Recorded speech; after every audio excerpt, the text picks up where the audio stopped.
Vamos a escuchar entonces el comentario y los trabajos que nuestro compañero y miembro de la Junta de Estudios Históricos del barrio de Boedo, don Horacio de Giuseppe, va a brindarnos sobre vida y obra de Leónidas Barletta.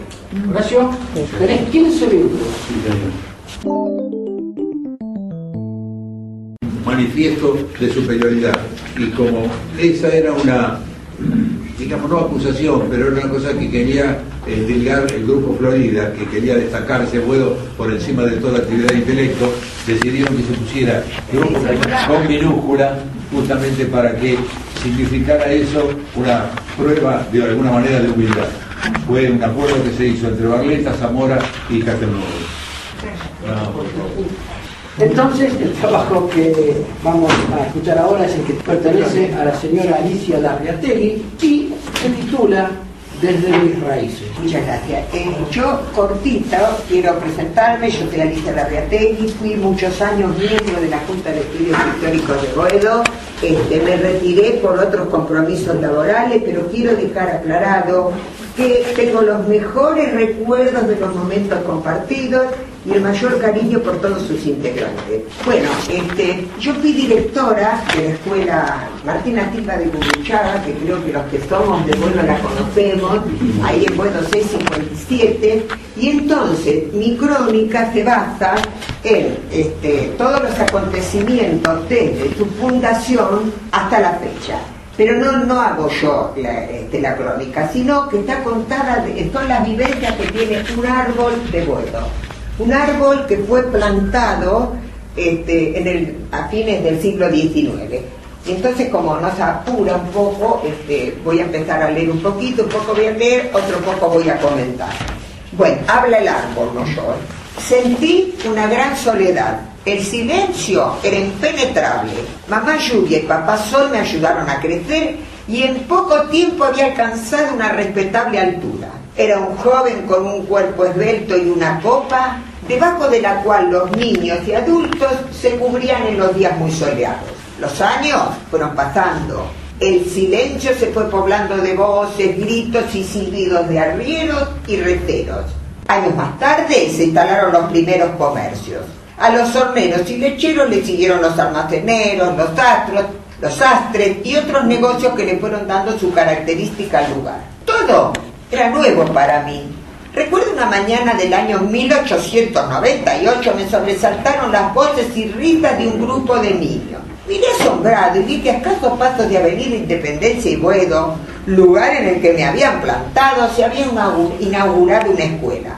Vi pasar a un señor muy serio que entró al establecimiento y las voces se acallaron de inmediato. Después escuché comentar que este señor se llamaba Andrés Campero y que era el director de la escuela. Buenas tardes a todos, mi nombre es Leonel Contreras, soy autor del libro La leyenda del petiso de Judo y hice una investigación en base al expediente de este personaje. El petiso de Judo está considerado como el asesino serial más importante, si se quiere, de la historia criminológica argentina. Vamos a recordar que era un niño, asesino de niños, una patología que se traducía en ataques que le daban cada tanto que él tenía que salir a atacar o a matar a alguien. Mataba a niños muy chiquitos porque no podía con otra cosa, ¿no? Porque fue un asesino serial con un plan, ¿sí?, para asesinar. Muchas veces esos ataques también se traducían en ganas de incendiar algún lugar, ¿sí?, porque él decía que le encantaba ver trabajar a los bomberos cuando iban a apagar un fuego. Esto es importante porque de 6 incendios que produjo, al menos que se sabe, 4 fueron en Boedo. Entre 1908 y 1911 estuvo recluido en la colonia de menores de Marcos Paz. Nació en 1896, así que imagínense, en 1904, ¿sí?, tenía 8 años. Él oficialmente es autor de 4 asesinatos y de otras 7 tentativas de asesinato. La primera tentativa, que fue cerca de la estación Bay, donde ahora está la plaza, hay un montón de episodios del petiso de Judo que podemos ubicar en Boedo. Primero, estos 4 incendios que él produce en Boedo son todos en el año 1912, y el más destacado de todos quizás sea el de la estación Bay. Los otros casos son un aserradero en la calle Artes y Oficios, que hoy es Quintino Bocayúa y San Juan, un galpón que está acá a la vuelta, todavía está en Carlos Calvo, donde sale la calle Yapeyú, comete otro incendio en la calle Colombres, Independencia, donde ahora hay un coto. Pero el dato más curioso, hubo una tentativa de asesinato de un chico que se llamaba Roberto Carmelo Russo. Esto fue el 8 de noviembre de 1912, un poquito menos de un mes antes del último crimen de él, el más importante. Es un nene que vivía Calvo 3890. Pasa por la puerta de la casa, un nene de 2 años y medio, estaba jugando con el hermano de 5. Y le hace la promesa, como hacía siempre, de comprarle caramelos y una... Se lo lleva aparentemente a un alfalfa que estaba en lo que había sido la quinta de Carlos Guedes, ¿sí? Más o menos el eje de Pavón Asamblea. Ese alfalfa estaría más o menos en la calle Quintino Bocayúa, entre Pavón y Tarija, ¿sí? Más o menos la ubicación que se da. Quizás llegaba hasta Avenida La Plata, yo calculé. Bueno, ahí intenta ahorcar al nene, lo descubre un peón del alfalfa, y él enseguida hace su cuento del Salvador, ¿no? Que en realidad él había encontrado al chico así, lo que quería era salvarlo. El peón lo deja ir con el nene, él le dice que vaya a ver a un policía que estaba en la esquina de Castro Barros y Garán. Él va hasta ese lugar, el policía le pregunta qué pasó, él explica que lo estaba tratando de salvar y el policía lo deja ir. Él va a la casa del chico, o sea, le dice a la madre que al chico lo habían encontrado, que estaba en una estación sanitaria de Nueva Pompeya. Lo ordenan detener y el hermano del chico lo reconoce. Y cuando lo entra dice: papá, ese es el que se llevó a Roberto. Estuvo detenido 4 días. E incluso, de hecho, salen los diarios y La Nación hace mención a los antecedentes de Cayetano Santos Godino. Con lo cual algo se sabía.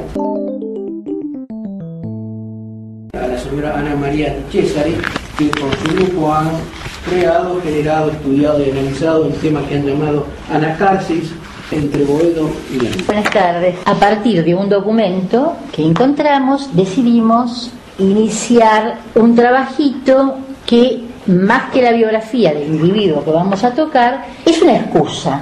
Porque lo que nos interesa a nosotros es hacer hincapié en la importancia del trabajo erudito, cuando se hace investigación histórica, en ir hacia el documento de primera mano, que es el único que permite desvelar, sacar del hecho todo ese contenido de mito y de leyenda que siempre lo está enturbiando. Un contenido que, por supuesto, a veces es muy hermoso en la narración, porque agrega poesía, agrega cierta libertad creativa, pero por otro lado también tiene por contra que le quita a aquellos que nos precedieron en el camino de la vida su autenticidad, su genuina epopeya.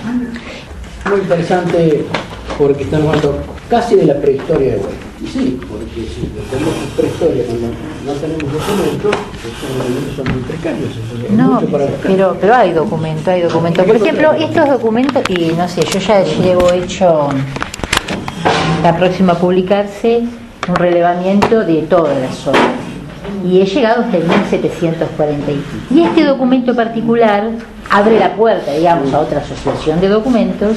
Nos permite ver propietarios hasta 1785. No solamente quiénes compraban, cómo compraban, en qué situación, sino los avatares por los que pasaban, las deudas en las que se entrometían, cómo estaban edificadas las casas, cómo hubo una huella que después se va a convertir en la calle Europa, el momento en que toma el nombre de la calle Europa, cómo después se prefiere Europa a lo que es Independencia para construir los frentes de la casa, cómo se van anexando los terrenos, por ejemplo los Guedes, que son propietarios conocidos de la zona y sobre los que hay tantos mitos, cómo es que llegan a tener esa propiedad que se extiende supuestamente desde Biel hasta Pavón. Todo eso está listo para ser traído, todos esos hombres y esas mujeres pueden volvernos y es interesante que los tengamos en cuenta porque fueron los primeros que habitaron nuestro suelo. Pero para eso hay que ir al trabajo documental. Y si todos nosotros de alguna manera nos arriesgamos al archivo, nos arriesgamos a leerlos, vamos a tener un plafón de Boedo que lamentablemente todavía no existe y que realmente es muy rico. Pero creo que realmente el secreto del descubrimiento de los hechos está en ese tipo de trabajo. Bueno, muchas gracias. No, por favor, al contrario.